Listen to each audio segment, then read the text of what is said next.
Yo les amis, yo tout le monde, ici Gepetto, j'espère que vous allez bien. On se retrouve aujourd'hui pour une nouvelle vidéo les amis. The vidéo, hein. Et oui, ça fait déjà un certain temps que je vous la promets cette vidéo. Enfin j'avais promis de vous la refaire et là-bas donc la voici.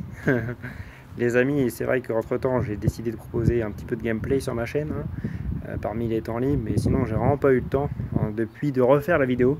Donc c'est l'occasion. Alors je m'assois parce que hein, je me pose. Aujourd'hui, vraiment, on va aborder un sujet délicat, hein. Mais bon, vous êtes, hein, pour ceux qui sont déjà abonnés à ma chaîne, vous savez déjà de quoi je veux parler, hein. Aujourd'hui, on va rentrer un peu plus dans mon intimité et dans ma maladie, hein, car oui, j'ai une maladie de naissance. Donc, c'est un déficit hypophysaire congénital, des amis, hein. Allons-y, let's go. J'ai rien à cacher.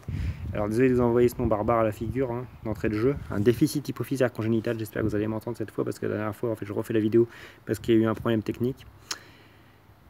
Donc les amis, donc au bout de quelques semaines de vie, on a découvert que j'avais ce déficit hypophysaire. Et en fait c'est la glande hypophyse, hein, un déficit de la glande hypophyse. C'est la glande qui, si vous voulez, en dessous du cerveau, hein, je ne suis pas médecin, mais pour que vous la situiez, la situer à peu près. C'est cette glande qui régule toutes les autres glandes du corps, hein, la glande thyroïde notamment, la glande surrénale dans le dos, les testicules aussi, hein, vu que je suis un homme. Et voilà. Et donc toutes ces glandes-là, c'est elles qui dirigent, hein, vu que c'est dans le cerveau, et qui les stimulent. Malheureusement, moi, on a dû m'injecter dès les premières semaines de vie de l'hormone de croissance, hein, pour pouvoir grandir, tout simplement, se développer. Et aujourd'hui, j'ai toujours cette hormone, mais ce n'est plus pour la croissance, bien sûr. Alors, mais c'est pour maintenir le métabolisme en forme, entre guillemets, parce que, bon, je ne vais pas rentrer dans les détails, mais arrivé à l'âge adulte, il y a un tas d'effets secondaires, etc., bon, de conséquences de cette prise de traitement, et notamment une grande fatigabilité, hein. Voilà, je ne suis pas là pour me plaindre, les amis. Alors, juste pour prévenir, peut-être qu'il y aura deux parties à cette vidéo, d'accord, hein, si je vois que ça vous plaît, je ferai la deuxième partie, enfin, sûrement d'ailleurs, parce que je ne vais pas avoir le temps de tout évoquer dans cette vidéo. Voilà, mais c'est ça qu'il faut que vous sachiez.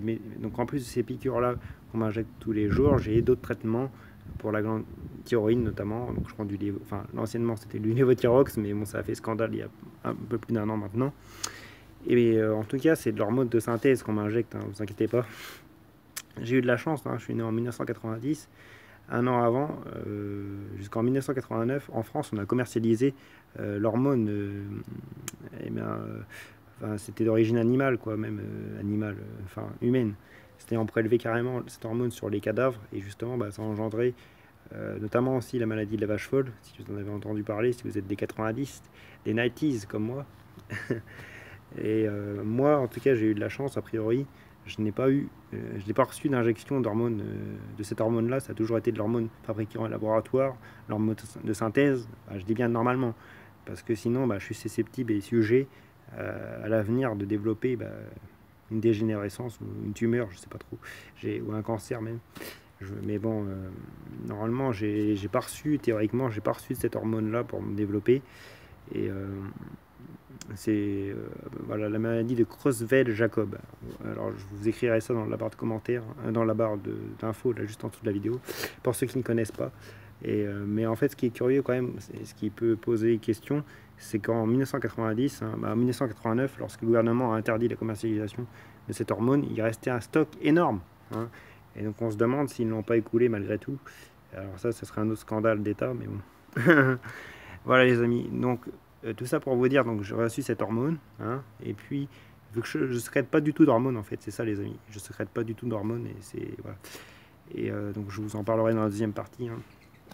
Mais du coup à l'adolescence, il y a une autre hormone qui rentre en ligne de compte pour tous, hein, tous les individus, hommes ou femmes, c'est la testostérone, d'accord, c'est l'hormone sexuelle pour la reproduction, etc. Je ne fais pas de dessin, et donc vu que je ne secrète pas du tout de testostérone, on doit me l'apporter. Et justement, là je rencontre un gros problème, c'est un traitement, ça fait 5 ans que je bataille, je lâche pas l'affaire, démarche administrative, je ne sais pas s'il y en a d'autres qui sont dans mon cas, et je serais très intéressé de le savoir. D'ailleurs, j'ai créé un groupe Facebook par rapport au Nebido qui n'est pas pris en charge. Allez voir sur Facebook, Nebido, demande de remboursement aux prises en charge, les amis. Et je vous en reparlerai dans la deuxième vidéo justement, hein. C'est un traitement qui n'est pas pris en charge. Et c'est un traitement qui est indispensable pour ma santé, je ne sécrète pas d'hormones, hein. Il y a d'autres traitements génériques, mais qui ne font pas du tout effet, comme l'androtardil ou la pentestone. Mais bon, on va dire c'est de la merde, hein. Nebido est considéré comme un traitement de confort, puisqu'il est injecté tous les 2 mois et demi. Enfin, je vous en reparlerai, les amis. Voilà, en tout cas, si ça vous a plu, la vidéo, n'hésitez pas à m'encourager.